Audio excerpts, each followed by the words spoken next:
There's no new tricks when fixing the face. It's just a matter of using the clone stamp tool and doing exactly what we've been doing so far. In fact, let's use the healing brush. And I haven't shown you this before, but notice that there's a difference between the healing brush and the spot healing brush. What the spot healing brush tries to do is it looks at a individual part in an image and it sees, is there anything that's absolutely, different from what's around it? Make sure to click Sample All Layers. And then if there's something like a wire showing up, there's a chance that the spot healing brush might get the job done. Now, you're taking a little bit more of a risk here because it's automating it a little bit more. And the extra step needed in order to use the full healing brush rather than the spot healing brush is generally worth the effort. That just simple clicking Alt and then clicking elsewhere to get the sample. Although with that said, you'll notice the spot healing brush is doing an absolutely fantastic job here. Let's zoom in a little bit and see if it's noticeable at all. I would say it's not. Just turn it on and off. That's doing a pretty fantastic job. Now, don't try to use it over edges like this. It might work, but you can see that it's a little bit wonky. It doesn't get it quite how I want, and maybe I'm just too much of a perfectionist, but you can see how this is absolutely not what I'd like. Something that you also might want to look into is reducing the hardness when using this, just so even when this happens, you'll get that. Now, the disadvantage of that is you might get a little bit of a blur added in, and that's never good. Now, the hardest part of this image isn't anything that I did so far. It's this bottom area, because if I were to just try to take it out using the spot healing brush right here, we kind of get chaos. Here, let's do it this way, and then let's zoom out and see how it looks, which will be not very good.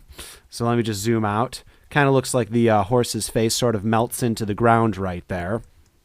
Oh, if you're noticing that the fence is back, I just turned those layers off and got rid of them just to keep this all clear.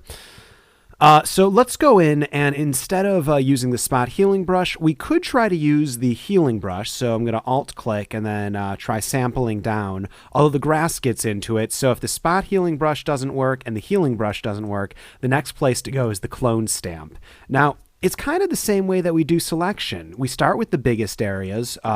We start with the biggest level of automation, that is to say using the quick select tool.